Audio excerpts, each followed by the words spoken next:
सर्वांनी आता इकडे लक्ष द्या.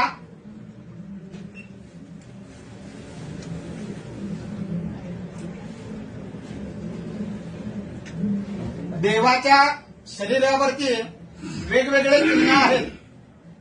आता हे गुरुजी तुम्हाला सर्वांना हे चिन्ह सांगत आहेत. सर्वांनी लक्ष द्या.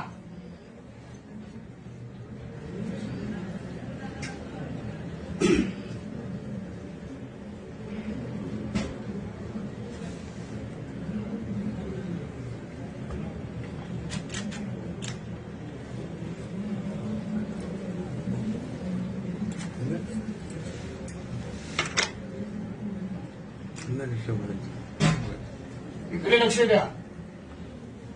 ही भक्त पुण्यकाली दिलेली वीट आहे. विटेवर ते उभे आहेत. ही मुक्तकेशी नावाची दासी होती. तिचं नाव कधी पोटतं दासीचं. गर्व पर्यटन केलं देवाचं. ही गोकुळात गुराकाची काठी आहे. पितांबरचा सोगा आहे. वासनाच्या वेळेचा कोरदोड आहे. डाव्या हाती शंख आहे. हे उजव्या हाती कमल पुष्प आहे. हे ब्रह्मद्रिकाली जागा. रुक्मिणीने बसायची का अर्धांगी जागा. हे कौस्तुभमणी. हे ब्रह्म ऋषींनी लात मारलेली आहे. कौस्तुभमणी मकराकार कुंडल मस्तकी शिवाकार महादेव कुंडली